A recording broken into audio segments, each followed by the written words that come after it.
En un rincón olvidado de Oaxaca, un grupo de jóvenes había culminado su servicio social en una escuela rural. Abordaron un autobús lleno de risas y maletas, ansiosos por volver a casa. Pero uno de ellos, Joaquín, cargaba un secreto. En su mochila, escondía un objeto que jamás debió tocar, la corona sagrada del pueblo. Y lo que empezó como una broma, pronto desataría una tragedia impensable. Joaquín no robó solo. Luis y Carla, sus compañeros, también sucumbieron al deseo de riqueza. La corona dorada había estado expuesta en el palacio del cacique local, un símbolo ancestral resguardado por leyendas y espíritus. Aunque advertidos por doña Matilde, la curandera del pueblo, ignoraron su consejo. Quien se lleve la corona será seguido por sombras, dijo. Nadie creyó, hasta que fue demasiado tarde. El viaje comenzó como cualquier otro. Música, chistes y recuerdos compartidos. Pero al salir del pueblo, una extraña brisa helada invadió el autobús. Carla, sensible a las energías, sintió un escalofrío. Joaquín se burló. «Es tu imaginación», dijo, pero la atmósfera cambió. El conductor, don Ernesto, comenzó a sudar sin razón y los pájaros dejaron de cantar. Algo invisible viajaba con ellos. La primera señal fue sutil. Un ruido seco, como un susurro dentro del motor. Luego, un sacudón violento. El autobús se detuvo en seco en medio de la nada. Se descompuso, murmuró don Ernesto, bajando con una expresión de miedo. Mientras revisaba, los demás esperaban, sin sospechar que era apenas el comienzo. Joaquín miró su mochila. La corona parecía vibrar. Después de horas bajo el sol, el bus volvió a funcionar. Pero la calma no duró. Un fuerte estallido los sacudió. Una llanta reventó. Otra parada forzosa. Mientras cambiaban la rueda, Carla vio algo por el espejo. Un grupo de sombras danzaba entre los árboles. Nadie más las vio. Cuando se lo dijo a Luis, él palideció. «No lo digas en voz alta», susurró. La maldición ya los había alcanzado. Reparado el neumático, el autobús avanzó lentamente por la carretera serpenteante. Pero el ambiente ya no era el mismo. Nadie reía. Joaquín sudaba frío, sintiendo la corona quemar en su mochila como si estuviera viva. Carla no dejaba de mirar por la ventana, buscando aquellas sombras. Luis susurraba oraciones que su abuela le enseñó. El silencio dentro del autobús era más pesado que el calor de mediodía. Sin previo aviso, el bus comenzó a acelerar descontroladamente. Don Ernesto gritaba que los frenos no respondían. Los jóvenes se aferraban a los asientos mientras el vehículo se deslizaba cuesta abajo. Gritos, llanto, una curva, un salto, luego oscuridad. El autobús se estrelló en un barranco profundo. Silencio absoluto. Solo el eco del desastre quedó flotando en el aire caliente de Oaxaca. Entre los escombros, 3 cuerpos yacían sin vida. El resto, heridos y cubiertos de polvo, salían tambaleando. Joaquín, milagrosamente ileso, huyó con su mochila antes de que alguien lo notara. Corrió por horas, sin rumbo fijo, hasta encontrar otro bus rumbo a Puebla. El peso de la corona seguía creciendo, como si el oro absorbiera el dolor que había causado. Aún así, se negó a soltarla. En el nuevo autobús, Joaquín intentó calmarse. Miraba por la ventana, pero cada reflejo parecía observarlo. Al poco tiempo, otro fallo mecánico. Esta vez, los frenos otra vez. Gritos, caos. La historia se repetía. Al llegar a casa, su hermanito Mateo lo recibió entre risas. Joaquín apenas sonrió. Subió directo a su habitación, escondiendo la corona bajo su cama. sin saber que la maldición ya había cruzado el umbral. Esa noche, Mateo resbaló en el baño y cayó contra una repisa. El golpe fue letal. El llanto de la familia llenó la casa. Joaquín se encerró temblando. Sabía que no era coincidencia. La corona le había quitado a su hermano, pero el horror apenas comenzaba. Vientos helados recorrieron la casa. Se escuchaban susurros, puertas que se cerraban solas. El silencio dejó de ser paz. Ahora era amenaza. Al amanecer, el padre de Joaquín despertó paralizado. Su voz no salía y su cuerpo no respondía. Los médicos no encontraban explicación. La madre, desesperada, llamó a un curandero. Al llegar, el hombre recorrió la casa y se detuvo frente a la habitación de Joaquín. «Aquí hay algo que no pertenece», murmuró. El joven sudaba la corona, brillaba, aunque nadie la hubiera tocado. El castigo continuaba. El curandero pidió silencio. Con voz firme, declaró que alguien había robado algo sagrado. «Hasta que se devuelva, esta casa vivirá bajo maldición». Nadie se movió. Joaquín, pálido, negó saber algo, pero sus ojos lo traicionaban. La madre rompió en llanto. El curandero advirtió: «Solo tienen 3 días. Si no es devuelto, la muerte volverá». Joaquín bajó la mirada. Por primera vez, sintió verdadero miedo. Esa noche, las paredes susurraban. Joaquín no podía dormir. Voces lo llamaban por su nombre. Cuando por fin cerró los ojos, soñó con Mateo, pálido y con lágrimas. «Devuélvela, hermano», decía. Joaquín despertó gritando. La madre corrió a su cuarto. Él solo lloraba. En el fondo lo sabía. No era un simple objeto. Esa corona estaba viva y lo estaba castigando por cada segundo que la retenía. Al día siguiente, Joaquín decidió vender la corona.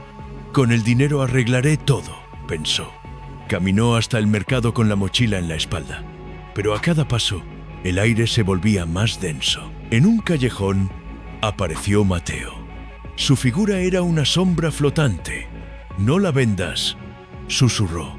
Joaquín retrocedió, pero tropezó y cayó. Un grupo de ancianos lo miraba desde lejos, murmurando: «Está marcado». Sin opciones, Joaquín corrió a casa del curandero.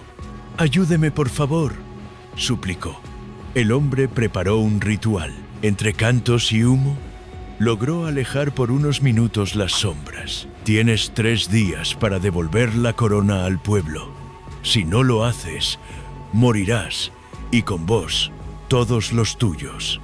Joaquín asintió, temblando. Las marcas de latigazos invisibles comenzaron a aparecer en su espalda. El tiempo corría. Con la espalda adolorida y el alma destrozada, Joaquín comenzó su camino de regreso al pueblo. Nadie quería llevarlo. Caminó durante horas bajo el sol ardiente. Cada paso era un castigo. Las sombras lo seguían. A veces, escuchaba los latigazos aunque nadie más estuviera cerca. Cada árbol parecía observarlo. Cada piedra susurrar su nombre. Sabía que no era solo un viaje físico, sino un juicio espiritual. Durante la segunda noche, acampó cerca de un arroyo. No pudo dormir. Voces lo rodeaban. Una risa conocida le erizó la piel. Era Luis. Joaquín lo vio entre la maleza, con los ojos vacíos. «Tú nos llevaste a esto», murmuró el espectro. Joaquín gritó, pero nadie respondió. La noche entera fue un desfile de fantasmas, rostros conocidos que lo acusaban.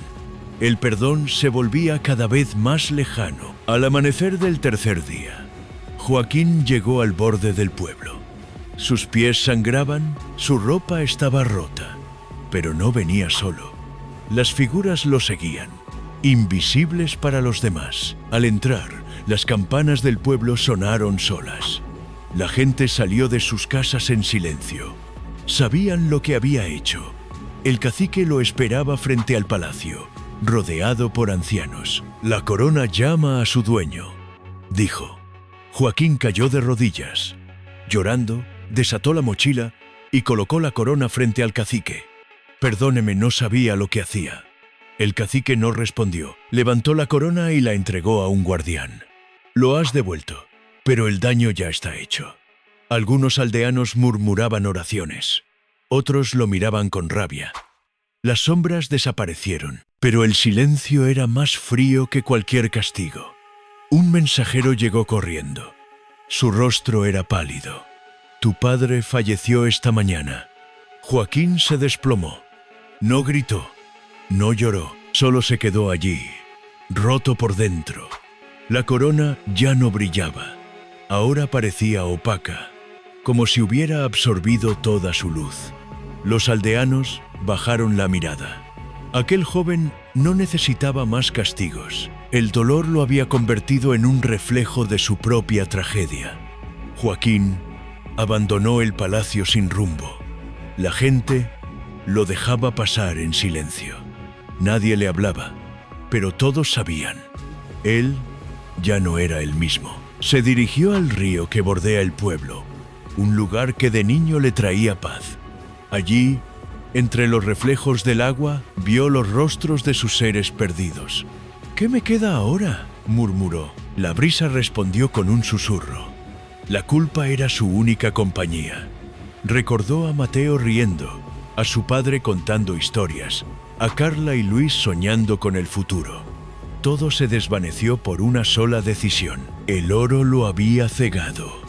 Las voces regresaron, más suaves esta vez.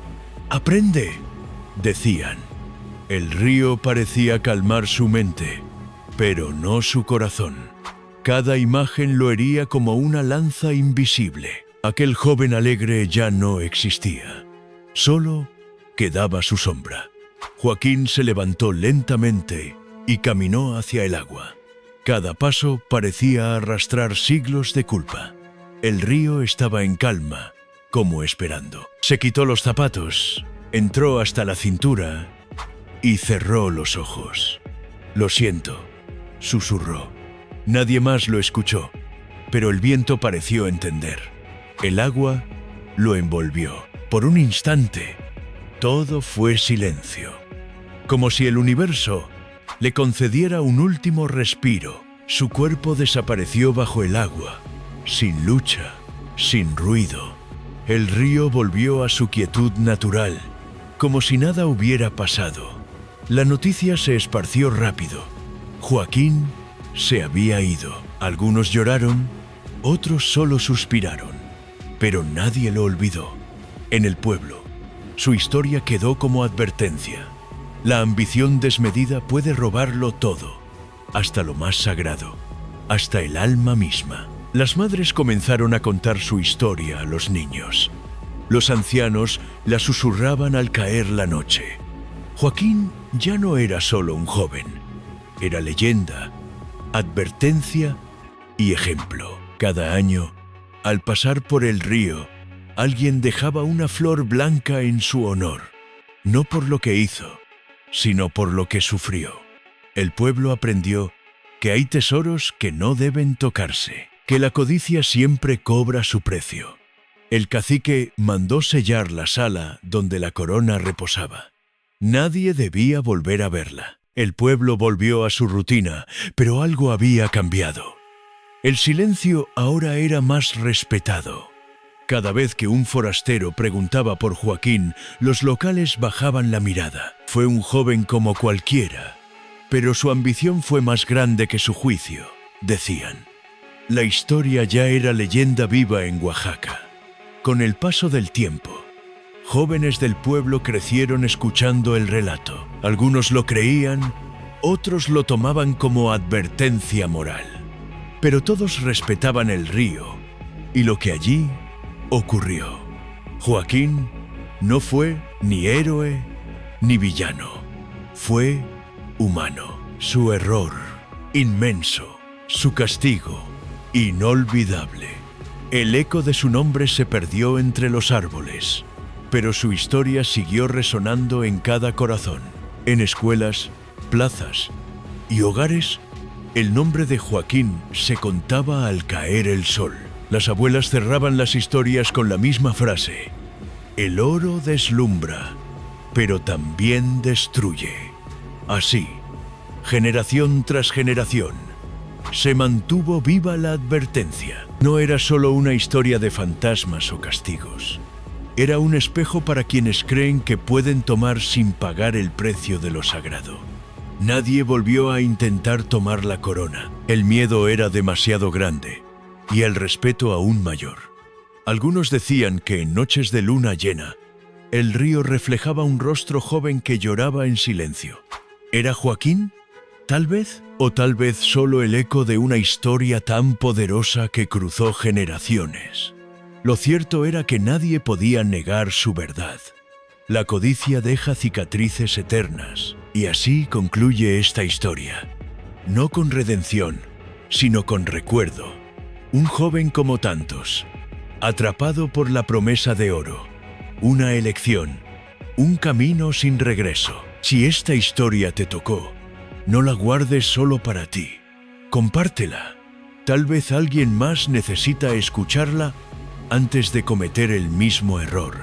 Porque a veces, la mejor forma de salvarse es recordar al que no lo logró.